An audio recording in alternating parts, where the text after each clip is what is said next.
হরে কৃষ্ণা, রাধে রাধে। আজ আমি নিয়ে এসেছি তোমাদের জন্য কুন্তী দেবীর শিক্ষা থেকে শ্লোক নাম্বার 1।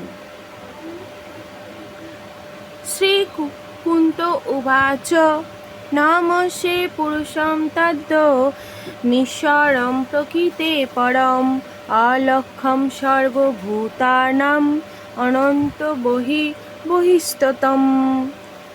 অনুবাদ: শ্রীমতী কুন্তী দেবী বললেন, হে কৃষ্ণ, তোমাকে আমি দণ্ডবাদ প্রণাম জানাই, কারণ তুমি আদি পুরুষ ও জড়া প্রকৃতির গুণেরও অতীত।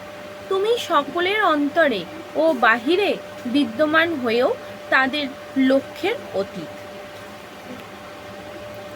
তাৎপর্য: ভ্রাতুষ্পুত্রের ভূমিকা গ্রহণ করলেও কৃষ্ণ যে আদি পুরুষ ভগবান, শ্রীমতী কুন্তী দেবী এই বিষয়ে সম্পূর্ণ সচেতন ছিলেন।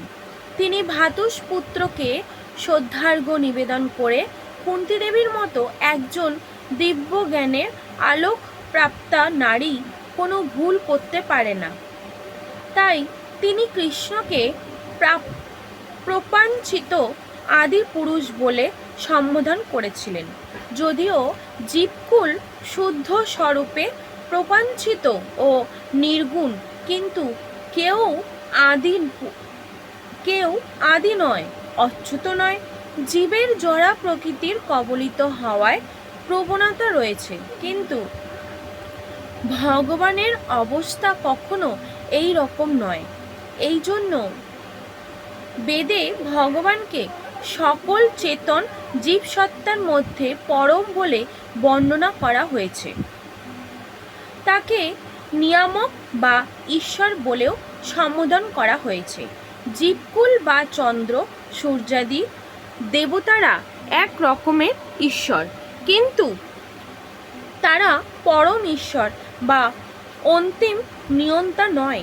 একমাত্র কৃষ্ণই পরমেশ্বর বা পরমাত্মা। তিনি বাইরে ও অন্তরে উভয় স্থানেই বিরাজমান। কৃষ্ণ ভ্রাতুষ্পুত্র রূপে কুন্তী দেবীর সম্মুখে উপস্থিত হলেও তিনি কুন্তী দেবী ও অন্য সকলেরই অন্তর্যামী। ভাগবত গীতায় ভগবান 15 নম্বর অধ্যায় 15 নম্বর শ্লোকে বলেছেন, আমি সকলের হৃদয়ে অবস্থিত এবং আমি জীবকুলে স্মৃতি, বিস্মৃতি ও জ্ঞান প্রদান করি। আমি সকল বেদে জ্ঞাতব্য, কারণ আমি বেদাত্মকর্তা এবং আমি বেদবিদ। কুন্তী দেবী দৃঢ়ভাবে প্রতিপন্ন করেছেন যে ভগবান জীবকুলের অন্তর ও বাহির উভয় স্থানে অবস্থান করেও সকলের লক্ষ্যের অতীত। তাই ভগবান সাধারণ মানুষদের কাছে বিভ্রান্তকর।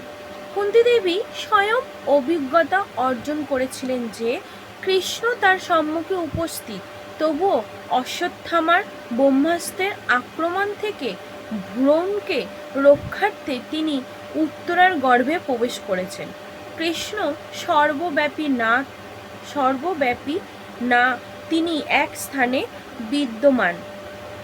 এই বিষয়ে কুন্তী দেবী স্বয়ং হতবুদ্ধি হন।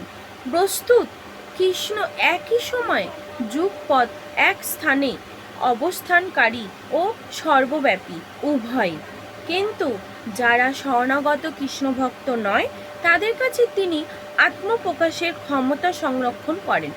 এই আচ্ছাদনের বা আবরণতাত্ত্বিক পর্দাকে পরমেশ্বর ভগবানের মায়া শক্তি বলে।